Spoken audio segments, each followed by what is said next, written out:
from 2 different places. And how I like to do this is I talk about mental health and answer questions about mental health. So if you're joining me from TikTok or you're joining me from YouTube, to ask any questions and I will try to answer them. I'm not the best with the YouTube live, but over here on TikTok for you guys, I know how to use this live really well. If you see me looking off to the side, that's why.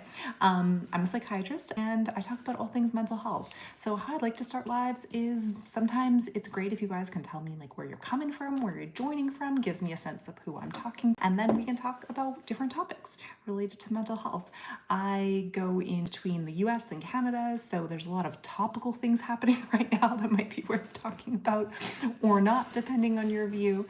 But I know it's a bit of a difficult time right now and I want to join. Yeah, come on, spread some support, some education. You can throw stuff up in the comments, giving me topics or ideas to start talking about.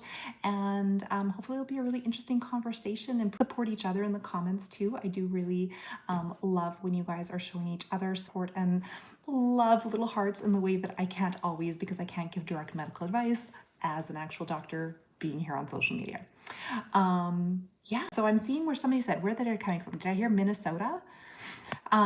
It's cold. It's actually where I am. It's like it was minus 30 yesterday and it was minus 15 today. So it was a little bit chilly, guys. I'm used to a little bit warmer weather, but I'm enjoying it. You can kind of tell like the decor, right? And you're like, oh, obviously somewhere cold.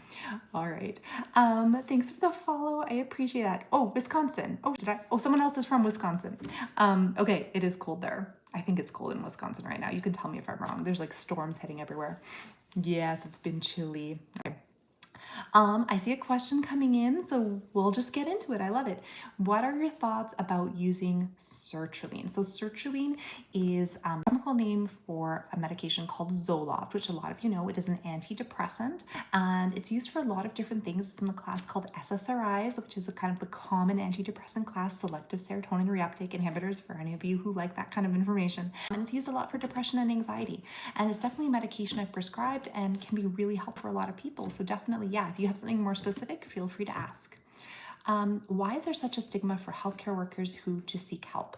Nurses, firefighters, and medics. You know, I think because we're in a helping field, sometimes there's this expectation that we know how to help ourselves. Or we should know how to help ourselves, or we're strong and we can handle it all. And I know certainly when I was going through medical training, that was very much the thought, and that if anybody was getting help, it would be viewed as weakness. But I really do feel like the tides are shifting. I feel like a lot more people are openly talking about their struggles with mental health or physical health or the different disabilities they have. And it really is something to be embarrassed about. In fact, I always look at somebody who speaks out openly and talks about it or gets help, how strong they are, how brave they are. There's a lot more awareness too, like for frontline workers. You were asking about medics. I think certainly they are exposed to so much trauma directly and indirectly, and we know that that has a huge impact on their mental health. So I think just these conversations are changing it. But yeah, there's still stigma out there, of course. I'm not going to pretend it. Thank you for the follows, all you guys. I appreciate that. I'm going to find some more questions. Oh, hey, the pharmacist therapist, nice again. Someone's sharing that they're having a hard time finding a therapist to deal with grief, and I am so sorry to hear that you went through that. Losing a child is one of the most difficult types of grief. I mean, no easy, but losing a child is incredibly challenging. Depending on the age of your child, especially if it was a younger child or an infant, sometimes those postpartum alliances have amazing resources and therapists that are really specialized in that type of grief and loss. Otherwise, for an older child, there's a lot of like grief support groups as well. There's like, I'm thinking it's called I'm going to say it wrong. ELUANE network is a network of like grief resources throughout the United States that can be really helpful. And you can go on like Psychology Today, which is a classic website looking for therapists or psychiatrists, and you can filter loss and find some people that way as well. Or, you know, if you're in a support group for parents who've lost children, sometimes they may have a therapist that they've used as well. So those are some suggestions and ideas. Hopefully that's helpful. Now, of course, as I come on here, I feel like my nose is running, so I'm really sorry. Tallulah. Oh, did I say that right? What treatment would you recommend for somebody with medication-resistant depression?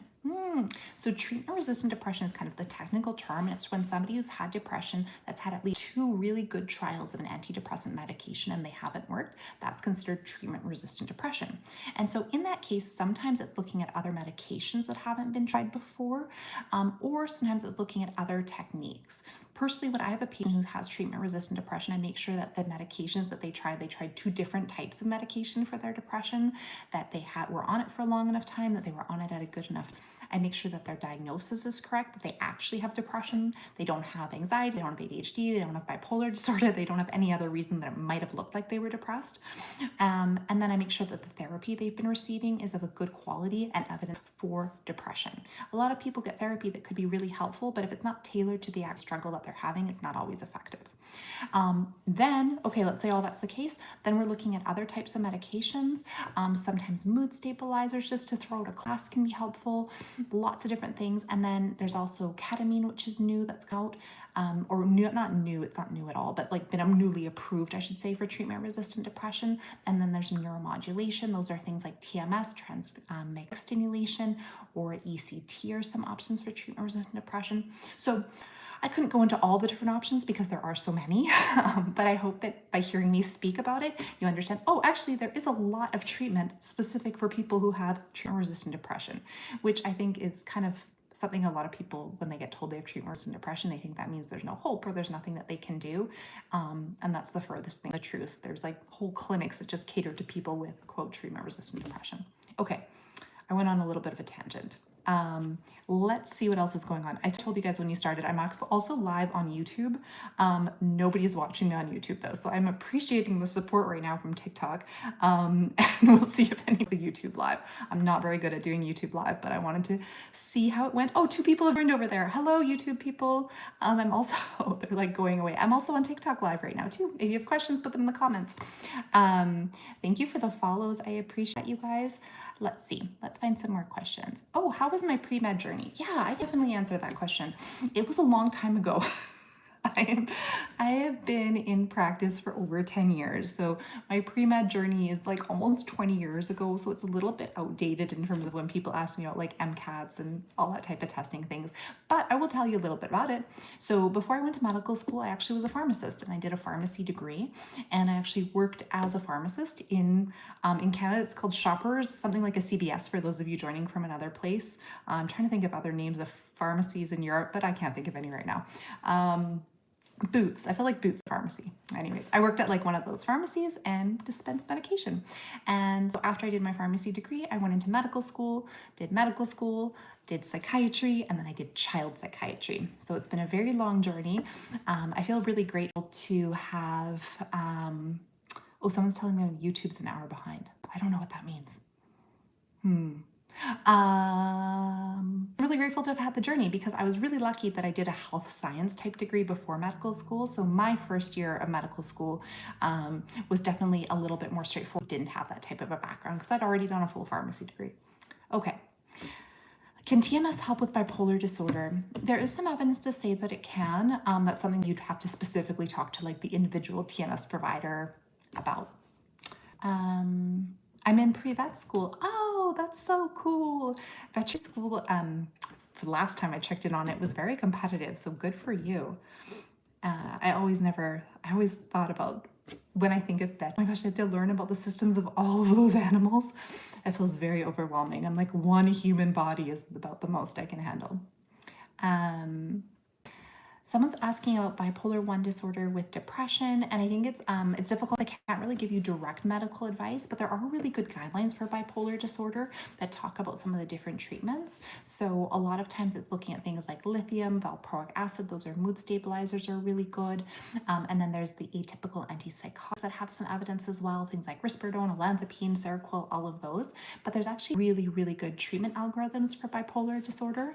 If you're really curious, you can look up something called CANMAT. It's the Canadian bipolar disorder guidelines, CANMAT. I think they're readily available, so you could read through them and it would tell you all the things that they recommend for bipolar disorder type 1. Okay. Oh, someone's getting animal advice. I'm like, hang on, dogs? I've had a few people ask me about anxiety treatment for dogs and animals, and there's so amazingly, I didn't realize, I'm going off on a tangent, there's actually like psychiatrist vets. They're called, I think, behavioral veterinarians. Somebody can correct me because I definitely got that slightly wrong. But it was amazing because I met one of them doing one of these, and they were talking about the similarities between some of the kind of behavioral and psychiatric treatment they do for animals and humans. Fascinating field. So much respect for that. Okay. Matthew, have I ever been afraid of a patient? Ooh, that's a good question. Not a really, really, really long time. Probably in training, if I was being honest. There may have been some situations that I didn't have the skill set or didn't feel as equipped to help, where I may have felt a little bit afraid, but not me.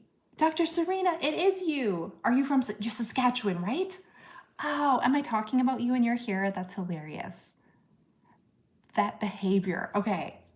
That's so funny. I do. I completely remember our conversations. Oh, you're in BC. Oh, I still think it's you. Anywho, okay. How do you approach patients that are struggling with PMDD symptoms? Okay, so for those of you who don't know, premenstrual dysphoric disorder is what PMDD is, and it's in people who menstruate before their period. They have intense dysphoria. It's not just a little bit of irritability. It's like the world drops out on you. So you might get intensely, I can't say the word, but you guys probably know what word I'm trying to say that starts with S. You get incredibly depressed. You're not functional. Like, it's a very, very dramatic shift. And in those cases with PMDD, a lot of people do use antidepressant medication to help. There is interestingly some evidence to say that you don't need to take it every single day. You can take it just for the period of time where you're more likely to have symptoms. But a lot of people who have PMDD also have depression as well. It makes more sense to kind of just take it regularly. There's a little bit of evidence for using hormonal treatments and things as well. But I have amazing colleagues who are reproductive psychiatrists. That's their name. And they do specifically things regarding women's mental health, pregnancy, and when women are pregnant, or people who can get pregnant, they do work with them as well. Okay. Hi, good vibes. Nice to see you. When would you pair an SSRI with Wellbutrin? Ooh, I love this question, Maddie. So interesting. I find that a fascinating question that you would even know to ask. So Wellbutrin is a different type of antidepressant than an SSRI. So sometimes a lower dose of Wellbutrin is added to an SSRI to augment it, to kind of boost its effect. And so sometimes it's added on when the first antidepressant hasn't worked that well. And Wellbutrin is one that's known to really help when people suffer with really low energy, for example. So when like energy is really bad, then potentially adding on a little bit of Wellbutrin can kind of boost the effect of the original antidepressant. So that's typically how it's used. There's other things, of course. Bupropion on its own, Wellbutrin, and that also has a little bit of evidence in ADHD. So sometimes it's used for that when people haven't tolerated other ADHD treatments. Hi, YouTube. I've got YouTube going over here too. I'm going to go see if any of you over here are asking any questions, because I think I have the chat on. All right. Well, nice to see you guys on YouTube. Oh, hey, Midnight Light. Hi, Claire. Okay, cool. Some of you are on YouTube too. That's amazing. They're asking, could I do some more videos on eating disorders, specifically anorexia? And yes, I can do some more videos on eating disorders. I'm actually going to do a bunch of videos for Eating Disorder Week, which is happening in 2 weeks. And I have a whole bunch of videos planned on eating disorder content, because I'm actually a few TV segments on eating disorders as well. So please stay tuned. And then somebody's asking, I think they were also asking, do I interact with accounts that I followed on TikTok during like a mass following? I certainly try to. I will say, I don't know if anyone on TikTok have this issue where you actually are not seeing content from people that you follow unless you like intentionally scroll over. And even then, a lot of my friends, I don't see their videos. So absolutely, yeah, if I see stuff that people have that follow me make, I love to like or make a comment. I'm always careful though, because as a psychiatrist, I have to make sure that I'm commenting on appropriate videos. So keep that in mind. But I love seeing everybody's content, and all the new followers that happened right before the TikTok ban was amazing. Okay, let me go find some new questions. Mass clinical psychiatry, considering going to med, what are the pros cons of your position? Ooh, well, I mean, a master's clinical psychology student, you're so close a psychologist. So if you love mental health and you love doing therapy, you're pretty close to the end. Restarting again and going through medical school is going to be a long journey. I found it really rewarding myself because I love medicine. I love all areas of medicine, even though I landed in psychiatry. But you're probably looking at minimum 8 more years of training. And it definitely is pretty rigorous. The climate for medicine right now, I know we won't get too political. It's a little climate to be a doctor. We'll just leave it at that. So that's kind of something to keep in mind. As a psychiatrist, though, I really appreciate all of my medical background because a big part of what people come in to see me with mental health complaints is make sure it's not something else. And I think people forget that about psychiatrists sometimes, that we have gone through all of medical school. So that is to make sure it's not your thyroid, to make sure it's not a nutritional deficiency, to look at all the things that it isn't before landing on, okay, it is a mental health condition as well, and treatments for it. So I really appreciate that vantage point. I think the field's fascinating. I'm super fulfilled with it. If you love it, you should go for it, but it is a long road. Okay, let me go find some more questions, and let's go check over on YouTube too. See what's going over here. Okay. Okay, are there a lot of DO psychiatrists? Yes, there are a lot of DO psychiatrists. Are they treated differently in practice? I don't really think so. Most people don't. I don't know, when you're a people aren't really talking about medical school. It doesn't really matter if you did DO or MD or where you went to medical school or what you did. What matters is where you did residency. And if you did a DO or an MD, your residency is the same, if that matters. So it's not really super relevant. And some amazing psychiatrists that I know are DOs. So I don't find that to be a big deal at all. Thank you for the follow. And someone over on YouTube was asking me about treatment for anorexia, the combination of fluoxetine and olanzapine, which is definitely something that has been studied. And there is some evidence for its use. I think with the treatment of eating disorders, one of the mainstay treatments really is therapy and family-based therapy. And then the medications sometimes are being added in to treat other conditions that can come along with an eating disorder. So a lot of times anxiety, for example, can come along with an eating disorder. Depression can come along with an eating disorder, or really just any other mental health condition. So that's a lot of the times when you look at treating with medications as well. But there is some really interesting ongoing research looking at different medications and different ways to treat eating disorders just when it's just only saying as a single way, not just an eating disorder, how to treat those as well. Okay. Let's go find, why is Asperger's no longer in the DSM-5? Because it got wrapped into autism spectrum disorder. And so Asperger's, as some of you might have heard, is an old term. It actually has some pretty terrible roots. I won't go into that story, but we don't really want to use that name anymore.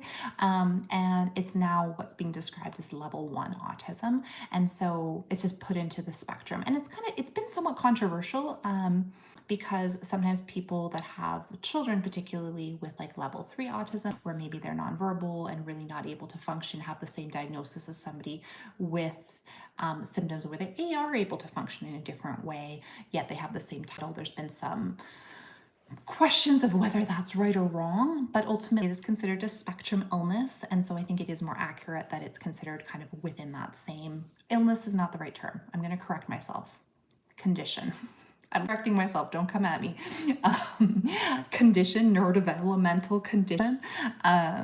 So I think it's probably more accurate that that's gone away and that we have it all as autism spectrum disorder.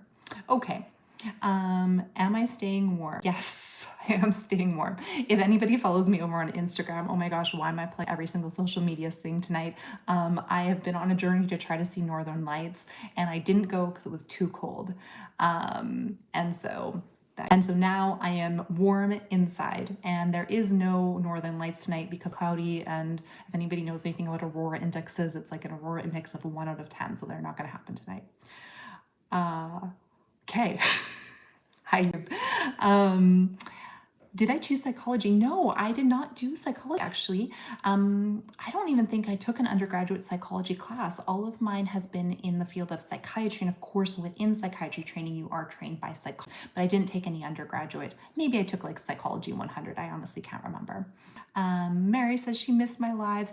I've missed doing them. It has been hard to find the time, but it is so nice hearing from you guys and hearing what you're wondering. It's always, I feel like medication is one of the things that people are always really interested in hearing about. And I haven't made too many videos about it lately, but I probably should make some more medication videos, to be honest. Yeah, I probably should. I don't know. You guys tell me. Should I be making more medication videos? Is that where I can add most educational value to social media, is talking about psychiatric medication? I don't know. You guys can tell me. Did I say fat going away is no, definitely didn't say anything about fat going away causing autism. I don't know what I could have said that might have sounded like that. We were talking about Asperger's going, that diagnosis, and how it got, how now it's considered part of autism spectrum disorder. Okay. Is there a shortage? Absolutely. There is no problem getting work as a psychiatrist. Let's see, let's find some more questions. Ooh, thoughts on lavender? Oh, okay. So it's not, well, you know this. I know you know this, but to everyone listening. So it's a very specific part of the lavender plant called silexin, and that extract is available just by like 1 or 2 manufacturers for the treatment of anxiety. And there has been some really interesting research studies showing that it actually has some help for generalized anxiety. And the cool thing is it works differently than like traditional SSRIs. Minimal side effects, pretty minimal downside. And so it actually is something I've recommended to 2 patients in the last 6 months. And I'm still waiting back to kind of hear my experiences with my patients, but it has been really interesting. So yes, I am a fan. I do feel like the research is optimistic as anything. I would love to see some more studies, but I would also love more tools to treat anxiety in people where some of the other medications haven't worked. I might even have it linked somewhere. Anyways, I have a whole video planned on this lavender extract treatment. So I'm kind of excited to learn more, and hopefully more research comes out about it. It's something that's been used in Europe a little bit more frequently. Okay. Any more questions about? I just feel like the only thing I say about it is I'm like really careful that it is a very specific extract of the lavender plant. And a lot of our medications, prescription medications, are extracts of plants. So it's not just going out and smelling lavender or using essential lavenders. I don't want anyone to mishear what we're talking about. We're talking about a very specific extract of the lavender plant. Psychiatry, oh, hang on. Did I pair with it in med? Oh, I don't know if I understand your question, Emma. I'm sorry. Also, I know like medical training is different all over the world too. So you potentially could be asking a question that made sense in one country. I trained in Canada and I work in the US. My psychiatry training I did after medical school, and then I did child psychiatry training as well. Thank you for the follow. Let's go see if there's some questions over here on YouTube.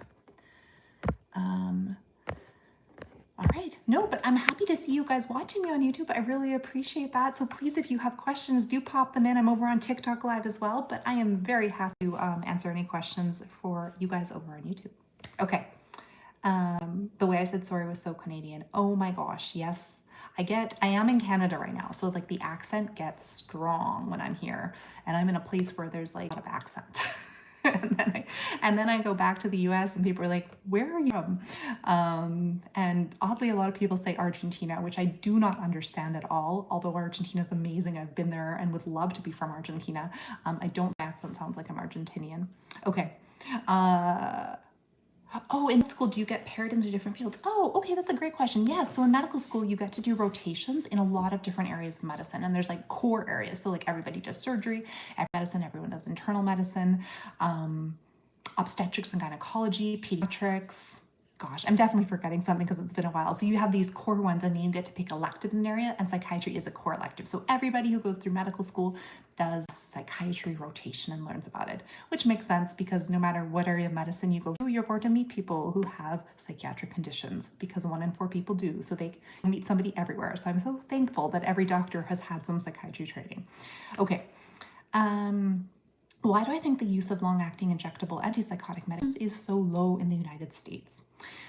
Well, that's a big question, and there's a lot of different factors. So long-acting injectable antipsychotics, for those of you who don't know, are a treatment that's probably most commonly used for people with schizophrenia.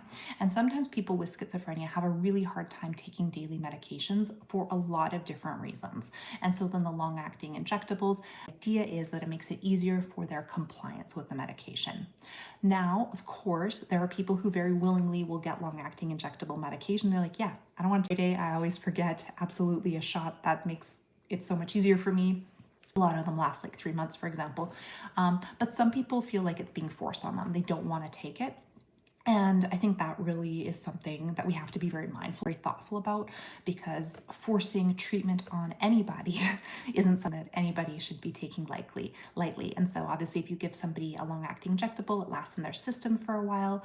And there's just a lot that goes to it, I guess, is maybe part of it. So there's that ethical component to probably why it's not being used as much. There's also insurance factors as well that go into it. If the insurance is going to cover it, you have to have usually done a few things before you're able to take a long-acting injectable medication. Yeah, so there's a lot of factors. One really basic factor that just come up for me is I've had patients who want it, and we can't find anywhere for them to get it, because you have to be able to, like, someone has to be able to give it. A lot of psychiatrists definitely won't do that. Some will. You have to have a place to store it. You have to go to a pharmacy, and sometimes just the logistics of getting it has not been surmountable. Okay, I hope that's helpful. Let me find a question. Okay. Who can help my son with severe OCD and speech delay? He's very introverted because of speech. Okay, so can't give you medical advice or direct advice to your son. Obviously don't know the situation. It really would depend on his age. So most of the times it would be a child psych, assuming he's a child. And there's actually specialized OCD clinics that can help. The reason of his speech delay, I don't know, could be related, could not be related. But a child psychiatrist and a pediatrician could potentially really help figure that out for you. There's also pediatrics a lot of people don't know about called developmental behavioral pediatricians, and they work with a lot of children with different developmental conditions, things like autism, just as an example, and they're fantastic in areas where there might be other types of delays as well. They're some of my favorite people to work with, to be honest, because they have such amazing expertise, and it goes so well with child psychiatry. Okay, let me go find some other questions. I'm going to check over to YouTube to see what's going on. I see you are here. Hi guys. Okay, I'm glad you guys are finding this helpful though and listening in. I do appreciate it.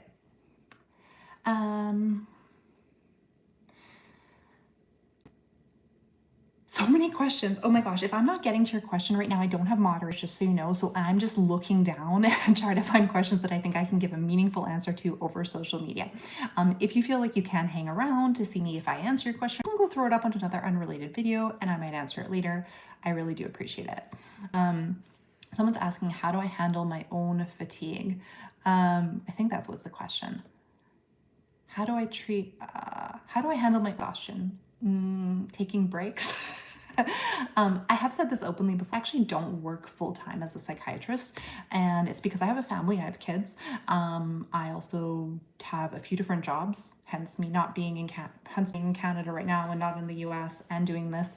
There wouldn't be time to do it all. So I have built into my schedule some downtime, which I think is really helpful and also allows me to come to each thing I do with enthusiasm and I don't know why I want to say vigor. That feels like a weird word to say, but yeah, so that helps. I like to take vacations and I have a bunch of pets that are amazing. Okay, let's find some more questions. Oh, Mary, oh, you pinned for me. That's so kind of you. You don't have to moderate, Mary, though. I know it's late. What type of medications can be used to treat severe chronic fatigue? Well, excellent question, Grace, and one that is getting asked a lot. I think the big thing is what is causing the severe chronic fatigue, right? Is it depression? That 100% could cause chronic fatigue. Is it a medical condition? Is it a thyroid condition? Is it a long COVID condition? Is it another autoimmune condition? There can be so many different reasons why you could be having chronic fatigue that what's really important is understanding the reason why and then addressing the treatment tailored to that. I know that's not super specific for you, but I hope that helps explain a little bit that we really need to understand like why the symptom makes sense. Okay. I don't know why I keep saying this, that makes sense. That's not like y'all are gonna reply. Oh, yeah. Okay, do I provide for prescribing? Yeah, most of the time. I work with children a lot, so most children will have had therapy before trying a medication. And usually there's either their symptoms have gotten in the way of them being able to do the therapy, or it's just gotten to the point where they're really functioning well. An example, not able to go to school or something, and we're like, oh goodness, we really need to do something now to help them feel better and then be able to do therapy. Oh, someone's sharing about their autoimmune. condition. Avuality, I never say that right. I feel a couple questions coming about it. It's decent, it has some evidence. It's not something I use a ton of because I mainly work with kids, and that's right now I mainly work with kids, and so it doesn't have an FDA approval for that, but it can be a reasonable medication. Is there a test you can do for ADHD and or fatigue? ADHD is a clinical diagnosis, meaning that you come in and you meet with somebody like myself or a psychologist, and you do a clinical interview, and that's how you get an ADHD diagnosis. So there's no like blood test or brain scan. There's nothing like that for ADHD. It's based on a clinical interview. A lot of times you do like screening questionnaires and stuff that come along with that. Fatigue would be a totally separate thing. So if someone comes in where their main concern is fatigue, we'd ask them just a lot of questions about all of the million conditions that could cause fatigue. And I'd say for fatigue, if that's the primary thing, you probably would be getting some lab work done, a good physical exam done with probably a different doctor. I don't usually do general physical exams. Sometimes I'll do neurological exams, but I don't do like the full, I don't know, physical, if that makes sense. Yeah. Okay. Mary has pinned for me The Deadly Angel's Husband. Oh, that's a cool name. And a cool picture. Okay. How do you know when you hit the correct dose with stimulants and antidepressants? It's hard. So the hard thing is it's sometimes hard to know yourself. So that's why I think it is really important to have somebody else giving you input. That's like a partner, a loved one, a friend that can help you know, hey, this is friends, or of course a professional. Like part of my job is helping people know, hey, I think your antidepressant's at the right place. So of course you'd want your symptoms to be better for one. You wouldn't want to be having side effects from the medication. That wouldn't be ideal. And so you'd really want to get to a place where you feel like your symptoms are well managed. Stimulants, sometimes if you take too much, people notice that they start to get jittery, they're not sleeping, they're losing their appetite, they're getting a lot of like stimulant effects. And also too, sometimes if you increase the dose and you realize there's no real difference, you're not feeling anything any different than the lower, oh, we might have increased too much and we'll just go back to the other dose. Do I like Lamictal? For the right person. Lamictal is lamotrigine. It's a mood stabilizer. It's most commonly used in bipolar depression. It has really good evidence for that. It doesn't have a lot of evidence for teens though. So again, not something I use a ton of, but it does have a rare side effect of Stevens-Johnson syndrome when it's being started, which is a really severe skin condition. So if you're interested in taking Lamictal, that's something you have to know about. Okay. Someone's sharing that they take it and it's really helpful. That's amazing. Lamictal is a BPD thing. So interestingly, Lamictal is used mostly for bipolar disorder. Some people prescribe for borderline personality disorder, which is more commonly what the abbreviation BPD is used for. But it actually doesn't have a ton of evidence for it. If it's helpful, that's amazing. But that's just a little kind of, I don't know, fun fact. All right, let's see what's going on. I got a couple of you guys over on YouTube. Let's see. Oh, hey. Hi, people. Music, love, and like. It's so nicely to see you. A psychologist can do testing for ADHD. Yes, they can. Some people asked me a little bit about psychological testing for ADHD, so I'll kind of jump on that point that you bring. Of course, a psychologist can do testing for ADHD, but sometimes people get stuck in thinking that they need a psychologist to do like a full neuropsychological or testing, a 2-day testing for ADHD, and you do not need that. Absolutely. Could it be helpful? Could it bring other information about like learning disorders or other things? Absolutely. But to get a diagnosis of ADHD, a pediatrician can diagnose, a psychiatrist can diagnose, a psychologist can diagnose. You don't need to be feel like you have to pay for a huge amount of psychological evaluation. And I think that I'd say that because I know it's been a barrier for some people. They don't realize, oh, I don't have to spend thousands of dollars to get a big neuropsychological assessment done to get a diagnosis of ADHD. I don't know if anyone thought that, but it's come up before, so I thought I'd mention it. Okay.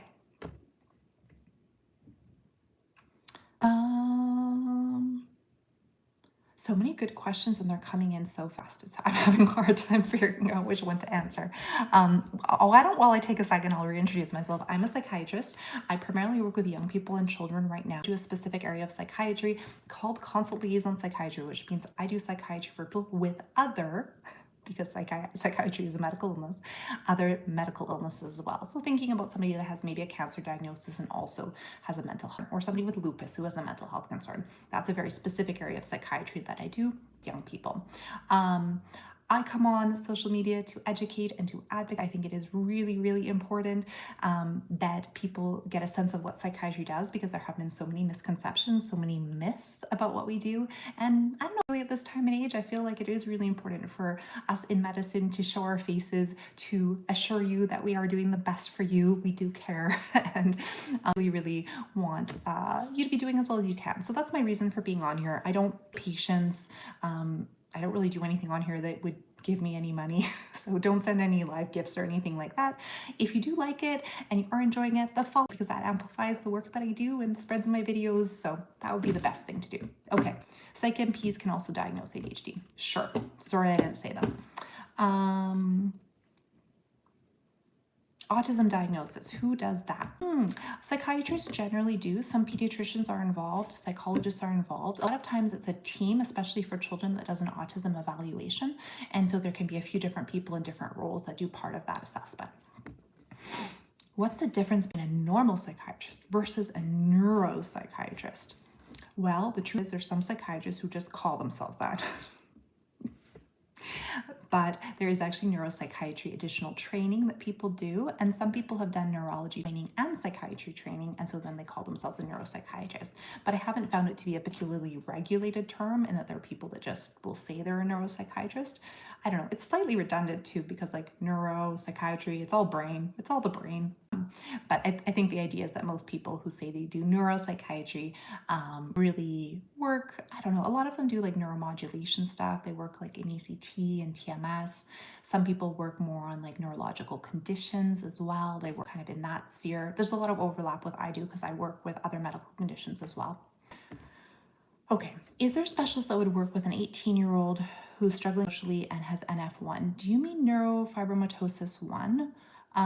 The genetic condition, is that what you're asking? There's so many different abbreviations. I just want to... Oh, Sarah, what's the youngest age you see patients? Okay, so the truthful answer is I do see infants, but that's usually in the case of either postpartum depression, where the mom's really struggling and needing some support, and then the infant as well.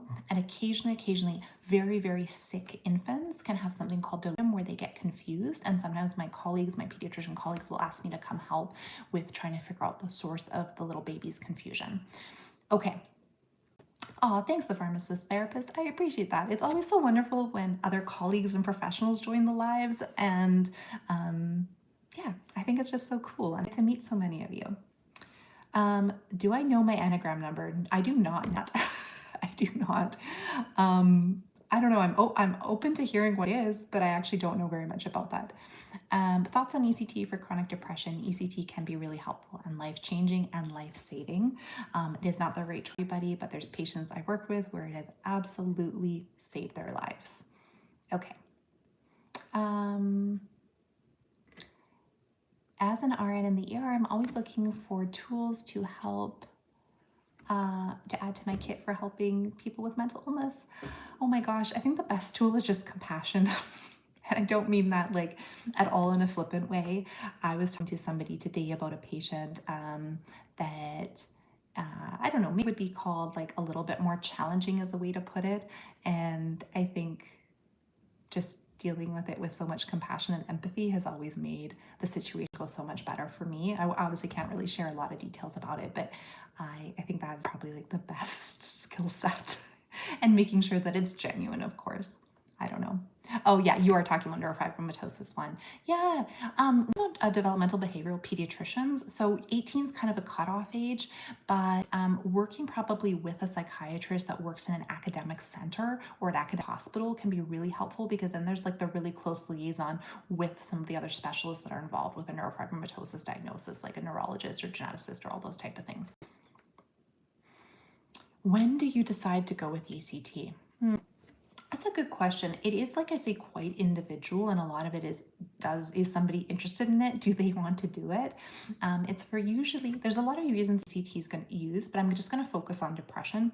So it is what we were talking about, treatment-resistant depression, when other treatments haven't worked, or when someone's depression is so significant that, let's just say, they're not able to eat. They might have something called catatonia as well, where they're really not moving, they're not functioning, they're really not able to do what they need to do to keep them a lot. And it's not something that a lot of people realize, like depression can get to that of place unless you've worked with people or gone through it or had someone that you know go through it.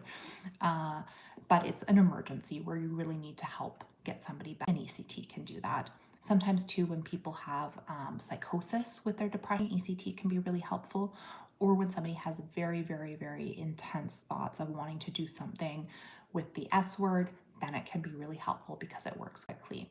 Ketamine, which is a newer medication that we've been using with new FDA approval, has been being used a lot now before ECT treatment, and that can be really reasonable as well. But ECT still is one of the most effective treatments we have for depression. And again, I'm misunderstood. There is actually a creator on here, sometimes she joins the lives, who is sharing her experience going through ECT, which is amazing because it's coming from her experience as a patient, as someone going through it. And I really, really appreciate all of you who share your own experiences going through mental health conditions, because I know sometimes it's great to have that professional like me speaking to you and also having someone who's gone through it. So the partnership's amazing there. Okay.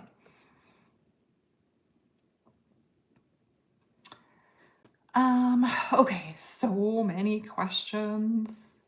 Oh, we've gone over on YouTube. Hi guys, I do not mean to be neglecting you. I'm on TikTok live as well, so that's why I'm like focused over here. Okay, let's see. I've got a cool question coming in, I think. Let's see what it is. Okay, another question about chronic fatigue. Yeah, I mean, the difficulty with the chronic fatigue question, like I said, is you shared a little bit about your medical condition, but I can't give you direct medical advice. The treatment for chronic fatigue is obviously like looking at some of the underlying causes. And sometimes medications like the ADHD stimulant medications are used for chronic fatigue as well, but it's getting pretty complicated in terms of the treatment that it's hard for me to kind of speak to over social media. But we want you to know there are treatments. There are clinics that work with people with conditions like yours, and there definitely can be ways to help improve symptoms. Okay. What meds are most effective for ODD? Okay, so I'm assuming you're saying oppositional defiant disorder. Now, I'm not the biggest fan of the diagnosis. I have videos on this.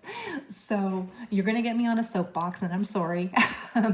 Oppositional defiant disorder is a disorder that's used in children in childhood, and it's mainly used to describe a set of really difficult behaviors and what some people might call bad behaviors. Now, in my experience, ODD is frequently caused by something else, though. A lot of times we see that set up in children that have ADHD, in children that have trauma, particularly in children that have difficult backgrounds. So personally, I haven't found that diagnosis to be very informative or helpful for my treatment. Sometimes it's helpful in describing to people that, yes, this child really struggles with different behavior. Not something I've used. I don't know how many years it's been since I've ever put that diagnosis on this chart, so I wouldn't be the best person to talk to about it. Okay, let's see. Oh, somebody's sharing and you all are giving support, so thank you. I've missed it. Like I say, with this, when people are scrolling, I do definitely miss comments, but I absolutely love that you're supporting people in the comments and sharing. I can see some little conversations happening, so that is always so lovely to see. How to pronounce my last name? Jenkins. Yeah. Some people actually ask me, they're like, you share your last name on social media? And I'm like, yeah, I have nothing to hide. I am a real doctor. And everything I talk about, I'm happy to stand behind. But yeah, I don't know, with the social media, somehow I go as doctor. Oh, but you guys can see it. I'm like literally wearing my work shirt. I forgot, but it's like inverted. Yeah. I was working today. Okay. What are the best medications for OCD? That's a good question. So for OCD, I really do therapy for OCD, like usually CBT for OCD. It's based on exposure response prevention. That type of therapy really, really is needed for the treatment of OCD, and the medication piece.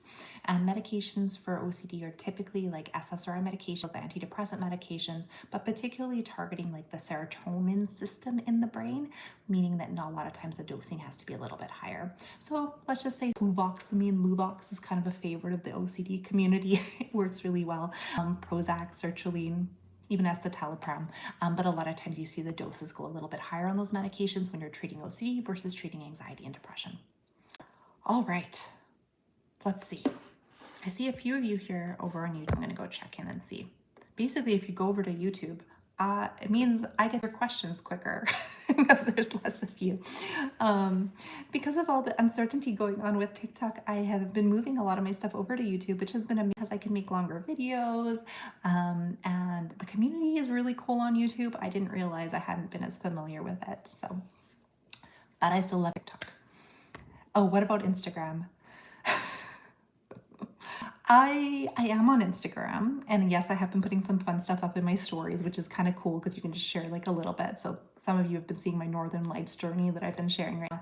I don't know. I have a hard time with Instagram right now. Maybe it's the meta thing. I don't know. I'm there too, but I like TikTok and YouTube are my favorite platforms. But yes, I'm on Instagram. Have I done YouTube Live? I'm on YouTube Live right now.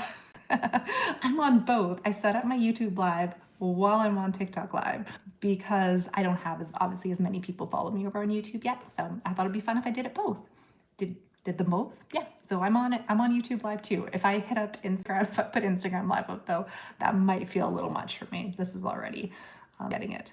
Oh, I'm so Gen Z. Ooh, I don't know if that's a compliment. Relationships with reps. Why do some people like them and others don't? I'm assuming you meaning pharmaceutical representatives. I haven't seen a pharmaceutical representative in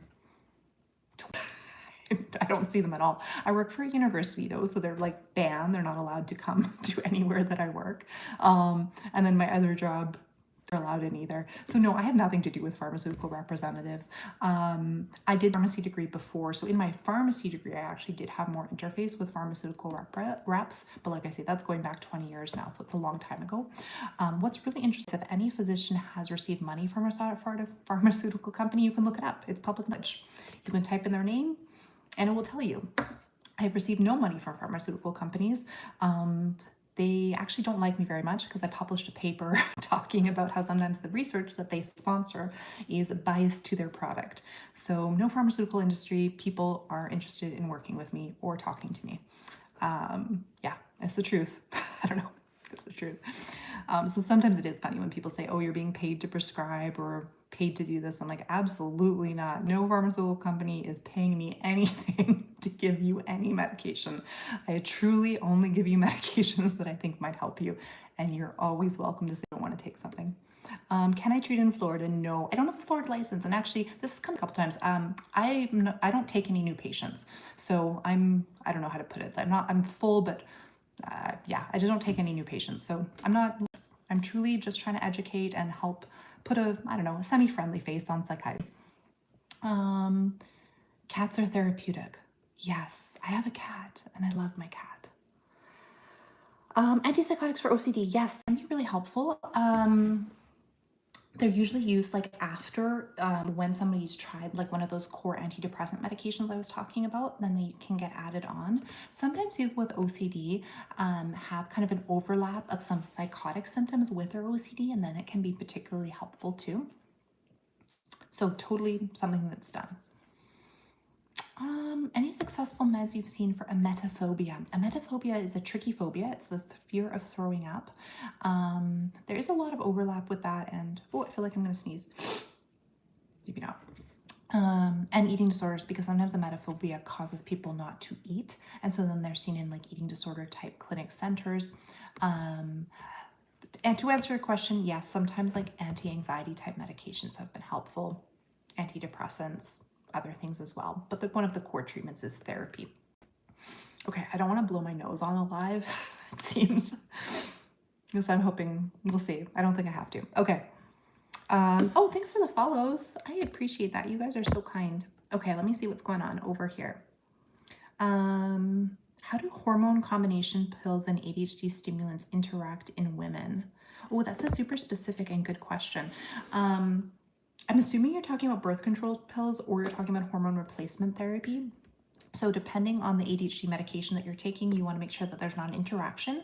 So your friendly pharmacist can help, your doctor can help to make sure there's not an interaction that's pushing the levels either way, because there are a lot of interactions with medications and hormonal treatments. So making sure that there's no interaction. And then I guess it depends a little bit on yeah, if you're talking about a stimulant or non-stimulant ADHD medication, so it's hard for me to go into total specifics there, but a lot of people find with ADHD that they do find that their symptoms get worse depending on hormonal fluctuations. So in pregnancy is kind of a common one, postpartum, perimenopause, menopause, or even just premenstrually as well. So there's definitely a relationship there. I gave a plug to my colleagues, reproductive psychiatrists. They're fantastic at working with some of these kind of more women's mental health type issues. Yeah. Okay, let's see some more questions over here. Can you be on Intuniv and Ritalin at the same time? You can. That is a really good question. So Intuniv is an ADHD medication, a non-stimulant ADHD medication that's commonly taken at night to help with sleep, anxiety, and some inattention symptoms of ADHD. More commonly used in children, but a lot more adults are using it now as well. And then Ritalin is a short-acting stimulant medication. They also have a longer-acting form as well. So yeah, totally can be. Okay. Let me go find another question, and then I don't know, guys, my nose is not making me last on here. I think I'm probably gonna have to get off because I only imagine that I like blow my nose on the live, and that's like the screenshot is like the cover for the live, and then you guys all leave. So also, I've also been just like talking for a while, and I don't want to lose my voice. I have a long day of work tomorrow. Oh, Ashley's saying don't leave. Propranolol, yes, propranolol is used for anxiety. It's used a lot for performance anxiety, so it's kind of one of those things that a lot of like stage performers or public speakers use propranolol before events to help lower their nerves. Why are nursing homes not allowing sleep meds? I don't know. I don't know. I think that might be specific to different nursing homes. There's certainly some geriatric patients that take sleeping medications. What age does schizophrenia show up? Are there precursors to look for in kids? Oh, that is a good question.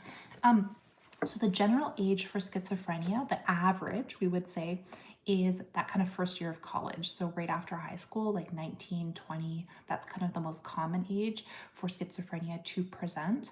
And some of the kind of prodromal symptoms is what we call it, like early signs of schizophrenia can be a bit of social withdrawal, people doing less, having, they call them like blips, like little psychotic type symptoms, getting a bit paranoid about things. Sometimes hygiene goes, people aren't bathing or taking care of themselves the way they used to. They might be like, it feels funny saying this, but they might be like a little bit more into conspiracy theories or starting to have kind of some odder ideas, and that might be an indication that they're going into schizophrenia. Of course, none of that stuff on its own means you're going to have schizophrenia, but there's whole prodromal scales that we use to see if somebody might be at risk. All right, let's go see. Maybe one more question from YouTube, one more question from TikTok. Let's see. Okay, YouTube's quiet, but you guys are here, which is lovely. So it's really nice seeing you guys on YouTube. And yeah, please, YouTube friends, do comment on it. I do reply. It is me who replies on the YouTube videos for sure. And I do really appreciate getting to know all of you on YouTube. Oh, one question came in. Perimenopausal symptoms.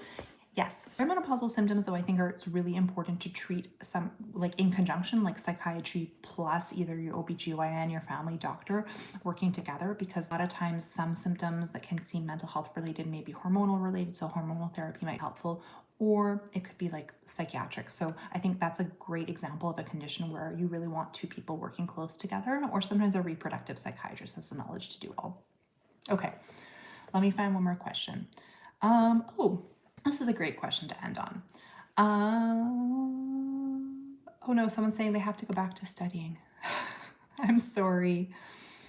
Good luck studying, Mina. That won't be the question I'll end on, though. Any advice for my daughter, an M1 who is interested in psychiatry? Oh, I absolutely love when parents come on and are asking for their kids. It just warms my heart so much.